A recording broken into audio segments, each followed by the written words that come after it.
Hello, welcome to the video.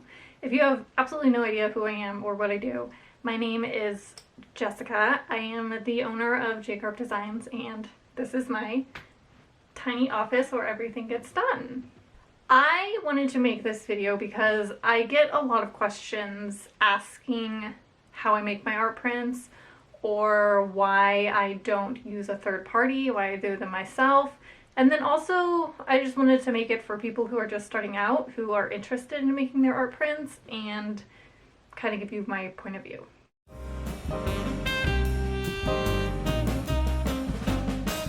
When I first opened my Etsy shop, oh geez, I think it was maybe 2 years ago, I actually did use a third-party company to print my art prints. And it was actually one of the first things that I looked into before I even opened my shop. I had no intention of printing my prints myself.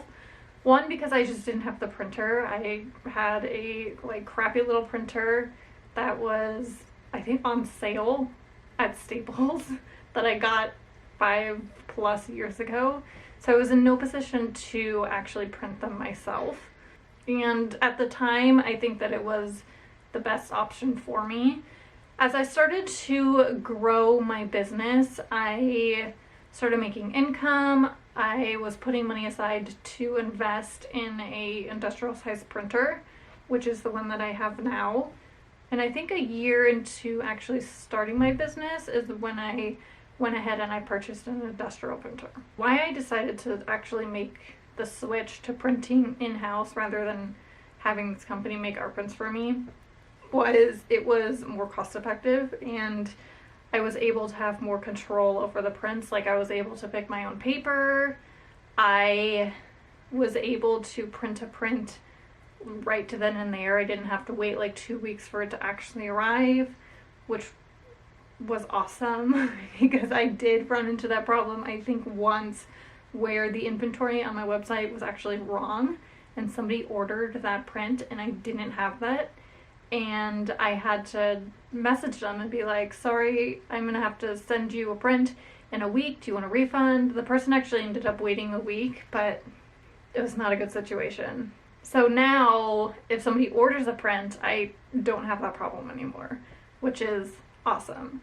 I also love that I just have more control over what's printing and the quality of what's printing. If something has like an ink mark on it, it's only going to affect that one print, hopefully, and not the entire batch, which has happened before. There's lots of little things that went into actually making my decision into switching, and I can say that it was probably the best thing that I've ever done, by far. The first product that I want to talk about is the paper that I used. I did so much research on paper. I knew that I wanted to have a textured paper that would mimic a watercolor painting. This one, in my opinion, is the best one that I found. I'm not even going to try to pronounce it because I do not want to butcher it, but this is the paper that I use. It is a matte fine art paper and it is textured. I love this paper. It is pricey. I will say. It's very important to me that I am putting out good quality prints, and with that you need good quality paper, and this paper is good quality. This is one of my art prints, and I wanted to show you the texture of the paper up close if the camera's going to pick it up. It's a textured paper, but it's really, really subtle, and it mimics watercolor paper, which is why I love it so much. Also, the colors that my printer does is absolutely insane. Yeah, wanted to share that. The two sizes of art prints that I offer are 8x10 and 5x7. This paper only comes in 8.5x11, which is such a bummer, which means that I need to cut every art print by hand, which I am actually okay with because I think the quality of the paper is worth it. And I use a standard paper cutter that I got off of Amazon, and it's been working great so far. So I do need to cut my own art prints when using this paper, but that's the price I'm paying for really nice paper. The second product is my printer. The amount of questions that I get about the printer that I use is insane. So I will go ahead and I'll put the name of the printer down here somewhere because I don't know it off the top of my head. It is an Epson, but I don't know the actual model. So I'll put it right here.